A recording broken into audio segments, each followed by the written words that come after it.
Assalamualaikum warahmatullahi wabarakatuh. Pada kesempatan ini saya akan menjelaskan mengenai makna pilar pendidikan, prinsip pendidikan menurut Ki Hajar Dewantara, serta bagaimana prinsip tersebut dapat menjawab persoalan pendidikan nasional saat ini. Yang pertama, makna pilar dalam konteks pendidikan.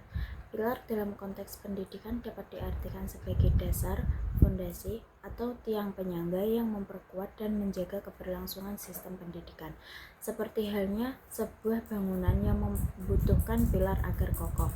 Pendidikan juga memerlukan prinsip-prinsip dasar yang menjadi pedoman dalam mencapai tujuan pendidikan. Pilar pendidikan berfungsi sebagai landasan dalam membentuk peserta didik yang berpengetahuan, berkarakter, dan mampu menghadapi tantangan zaman.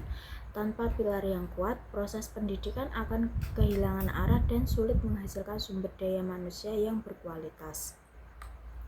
Yang kedua, prinsip dasar pendidikan menurut Ki Hajar Dewantara. Ki Hajar Dewantara sebagai Bapak Pendidikan Nasional Indonesia memperkenalkan 3 prinsip utama pendidikan, yaitu ing ngarsa sang tulodo, yang artinya di depan memberi teladan.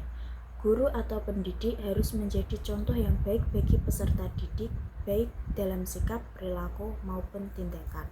Yang kedua, ing madya mangun karso, yang artinya di tengah membangun semangat, guru hadir di tengah peserta didik untuk membimbing, memotivasi, dan menciptakan suasana belajar yang aktif serta menyenangkan. Yang ketiga, tutwuri handayani, yang artinya di belakang memberi dorongan, guru memberikan kepercayaan kepada peserta didik untuk berkembang secara mandiri sambil tetap memberikan dukungan dan arahan jika diperlukan. Yang ketiga, tutwuri handayani, yang artinya di belakang memberi dorongan, guru memberikan kepercayaan kepada peserta didik untuk berkembang secara mandiri sambil tetap memberikan dukungan dan arahan jika diperlukan. Ketiga prinsip tersebut menunjukkan bahwa pendidikan tidak hanya berfokus pada transfer ilmu pengetahuan, tetapi juga pembentukan karakter dan pengembangan potensi peserta didik. Yang ketiga, relevansi dan tantangan penerapan di era digital.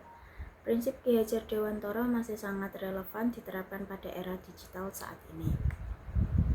Pada prinsip ing ngarsa sang tulodo, guru harus menjadi teladan dalam penggunaan teknologi dan media digital secara bijak.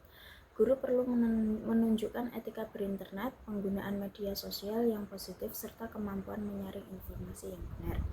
Pada prinsip ing madya mangun karso, guru berperan sebagai fasilitator yang mampu menciptakan pembelajaran digital yang menarik melalui berbagai platform pembelajaran, video edukatif, dan aktivitas kolaboratif secara daring. Sedangkan pada prinsip tutwuri handayani, guru mendorong peserta didik untuk belajar mandiri dengan memanfaatkan berbagai sumber belajar digital yang tersedia.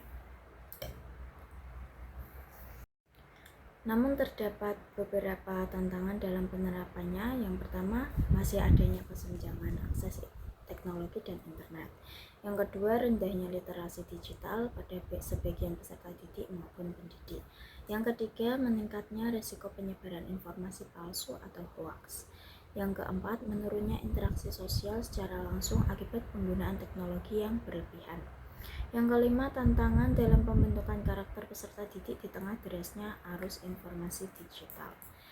Yang keempat, refleksi terhadap persoalan pendidikan nasional saat ini. Menurut saya sendiri, prinsip pendidikan Ki Hajar Dewantara masih sangat relevan untuk menjawab berbagai persoalan pendidikan nasional saat ini. Ketika pendidikan menghadapi tantangan perkembangan teknologi, perubahan sosial, atau krisis karakter, ketiga prinsip tersebut dapat menjadi pedoman bagi guru untuk menjalankan perannya. Guru tidak hanya bertugas mengajar, tetapi juga menjadi teladan, motivator, dan pembimbing bagi peserta didik. Dengan menerapkan prinsip ing ngarsa sang tulodo, ing madya mangun karso, dan tutwuri handayani secara seimbang, pendidikan dapat menghasilkan generasi yang tidak hanya cerdas secara akademik, tetapi juga memiliki karakter, tanggung jawab, kreativitas, serta kemampuan beradaptasi dengan perkembangan zaman. Dapat disimpulkan bahwa pilar pendidikan merupakan fondasi penting dalam penyelenggaraan pendidikan. Prinsip pendidikan Ki Hajar Dewantara tetap relevan di era digital karena mampu menjadi pedoman dalam membentuk peserta didik yang berkarakter, mandiri, dan siap menghadapi tantangan di masa depan. Oleh karena itu, penerapan nilai-nilai tersebut harus diperkuat dalam dunia pendidikan Indonesia. Sekian presentasi saya. Terima kasih atas perhatiannya. Wassalamualaikum warahmatullahi wabarakatuh.